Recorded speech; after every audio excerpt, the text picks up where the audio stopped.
Hey guys, this is P2. It's a concert T-shirt design that you're going to do.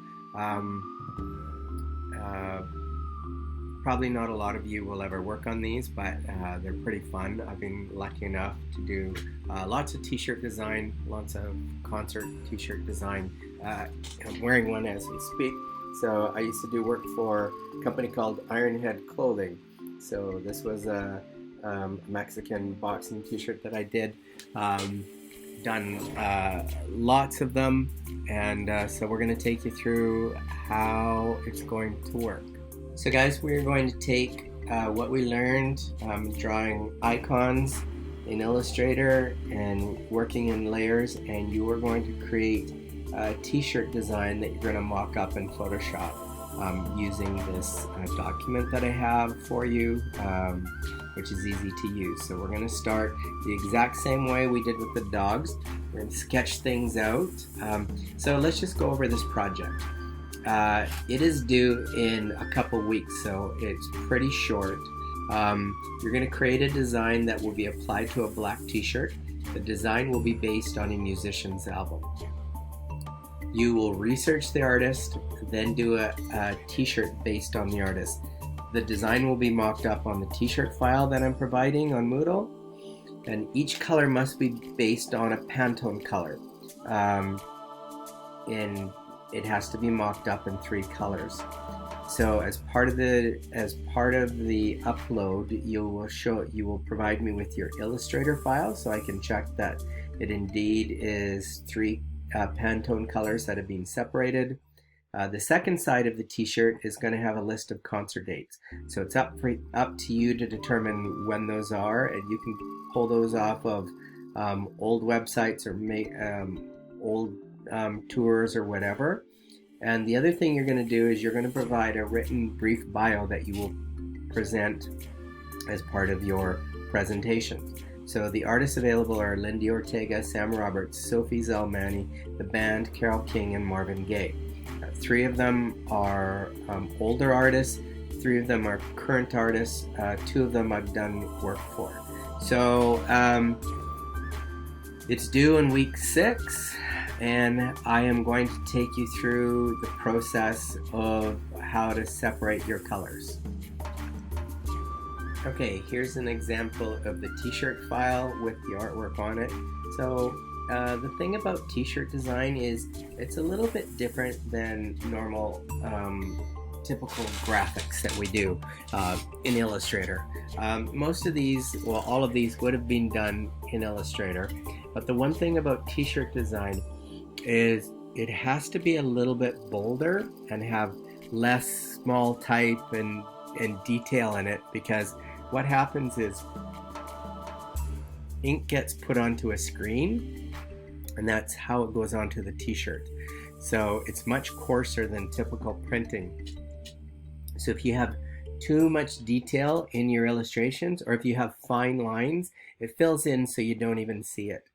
I used to do a lot of work for a clothing company called Ironhead. So each one of these files that you look at will be set up with Pantone colors. So if you look at the Russian sailor, the Russian cigarette sailor ad that I did, that would be made up of a Pantone blue, a Pantone orange, and a white.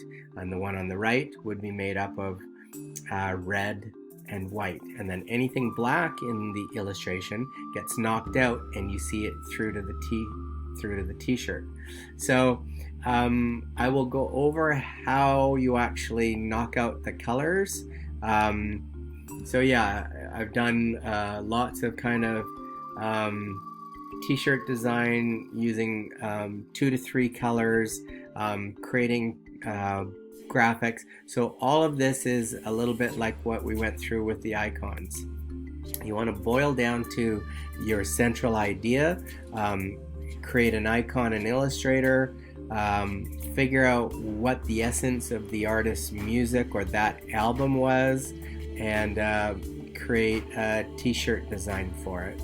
So You may not do a lot of it in your career, but I can tell you that it is a lot of fun. You know, I have a good time sort of doing these graphics. So there is the Lindy Ortega t-shirts. So yeah, I think that's it for now.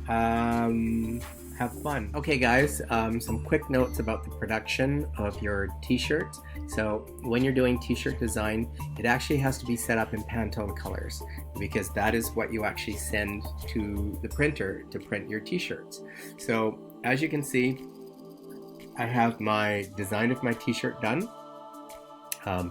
If I get rid of everything, you can sort of see where it started with. So you can see the original sketch.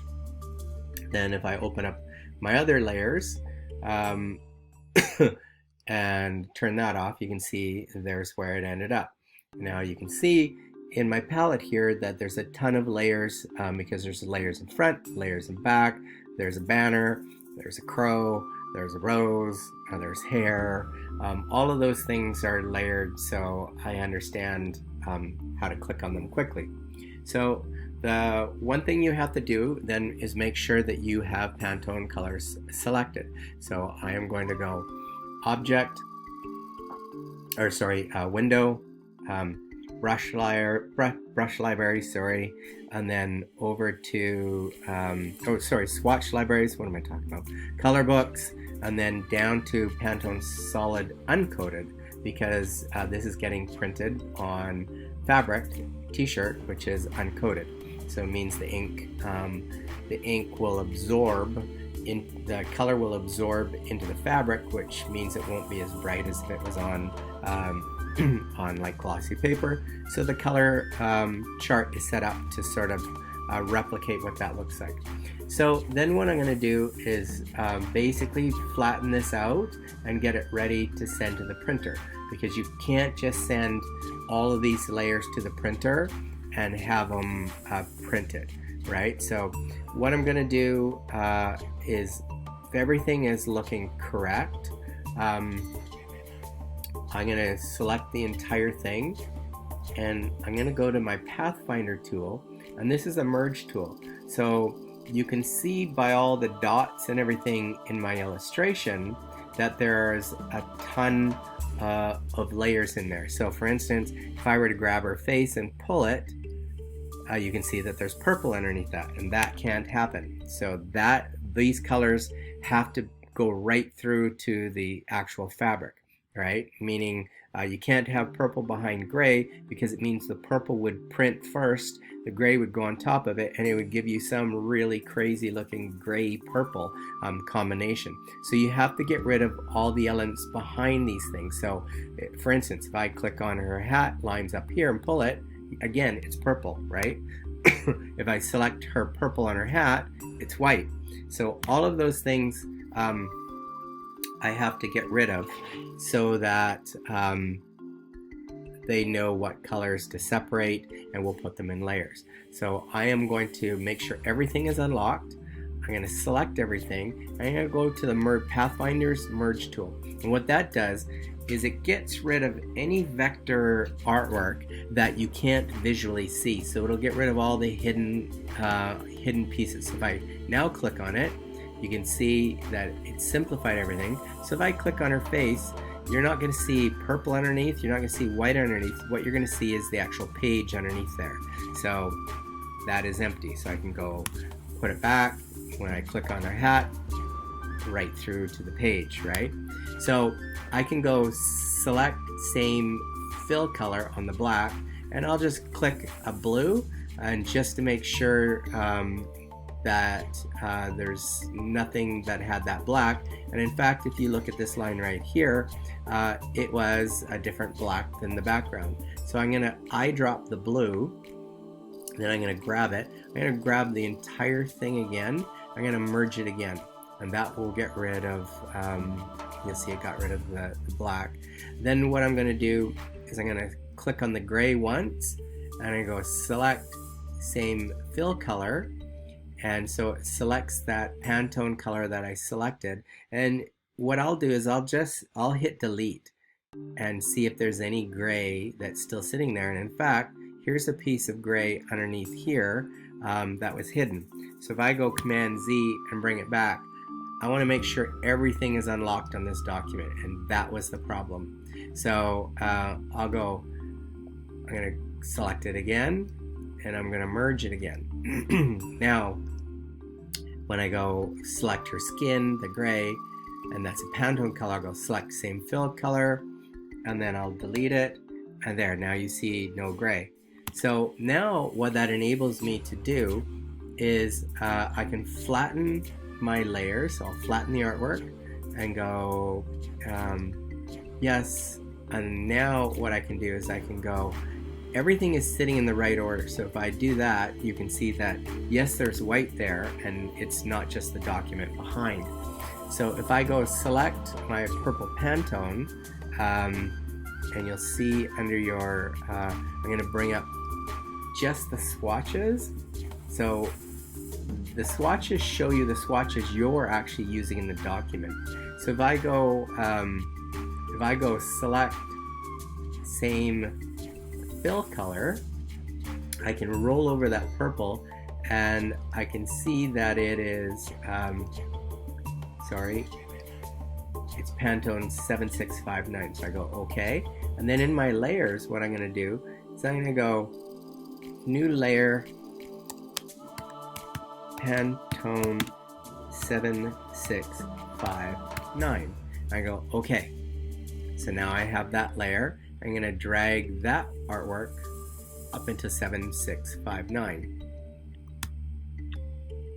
Make sure it's OK. Then I'm going to select the gray, and if I go over to my swatches and roll over the gray, you can see that it's 421. So I'll go select same fill color, and in my layers I'm going to go new layer, Pantone 421. Go OK. Now I'm going to drag that gray onto that layer. And then finally, my last color is my white. I'm going to go select same fill color, and I'm going to go new layer, white.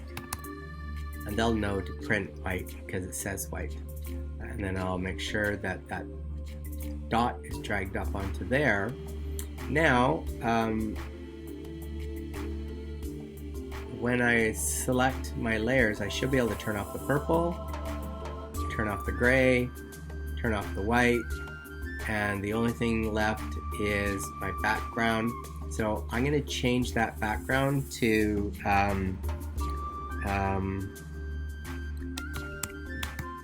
it's going to say background don't print. I'm going to spell it right. And then all that does is it tells the printer that this layer does not print. So I'll go select same fill color, and it's all on that layer. So if I turn that off, there's nothing there. So turn it on. There is my white. Make sure select same fill color. And then my Pantone gray, my Pantone 7659. Now what we have, and I can put the background back on. Now what we have is a layered document that is pretty much how I'm going to send it to the printer. I'm going to make sure I have nothing around my artboards. Then when they open it up, they're going to go, oh yeah, Pantone 7659, Pantone 421, white, and a background that does a print. The only reason I have this blue on here, so I can go select same fill color, and then it's just so I understand that it's all going to work once it goes down on a black t-shirt. So that's basically what it's going to look like there. So that's it. That's how you set up your files for printing. So basically what you're going to do is once you get it to this stage, you'll turn off your background. You will save this file without the background on, and you will open this up, this exact document, into Photoshop with the t-shirt on it, and where it says artwork on the layer, you will go open, select, copy, and you'll paste it into the artwork and place it on the t-shirt.